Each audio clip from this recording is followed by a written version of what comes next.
Thank you for boarding the Good Pod Guide flight GPG 6084. My name's Lauren Windle and I'll be your captain today. We're embarking on a short journey to help you find your next favourite podcast. Don't forget to strap in.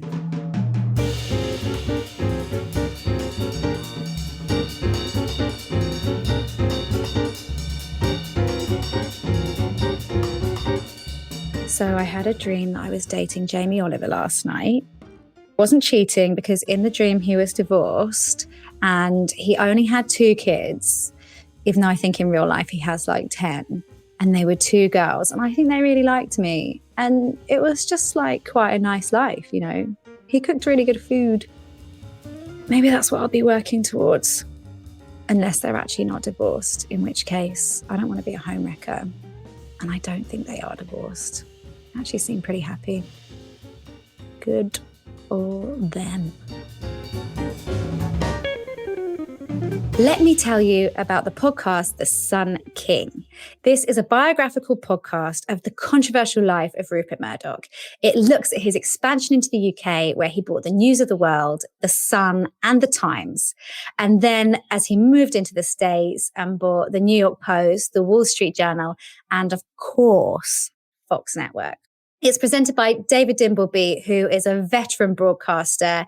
He is probably best known for presenting BBC Question Time. He also lives in Polegate. Little fact for you there. One of the reviews I read of this podcast described him as past it. And I have to say, I think that's a little bit mean and maybe a bit trolly, because I think he did a pretty good job. I actually know a lot about the Murdoch story and history, and I do have a confession. I have previously worked for Rupert Murdoch.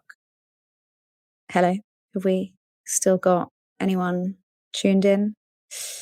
Obviously, as a journalist, he owns a huge chunk of the media. So I've worked at a couple of publications which are under his umbrella, but there was still so much that I didn't know about. So for example, I hadn't heard the story of when staff were moving over to the new big whopping office, but because it was so top secret, it was never announced. So slowly someone would just disappear.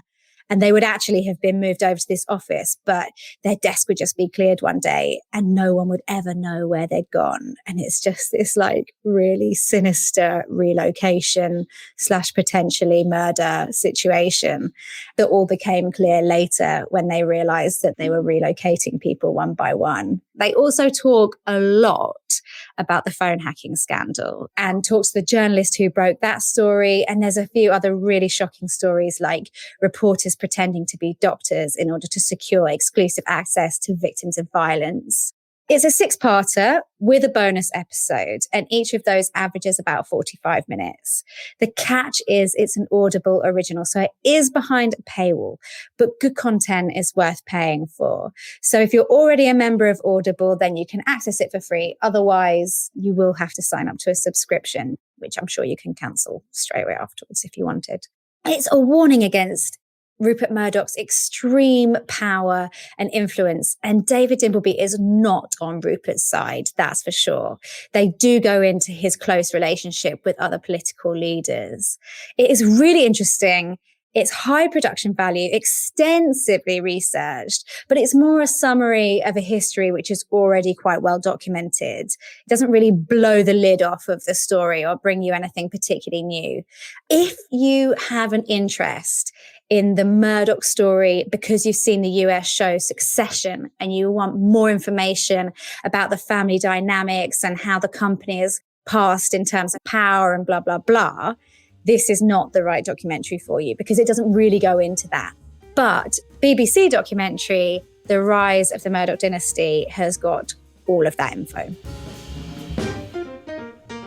In the next episode, you can hear me trying to tactfully describe the absolute filth that is Joan and Jericha. You can get more info on the show online at www.goodpodguide.com or follow us at goodpodguide on Instagram or Twitter.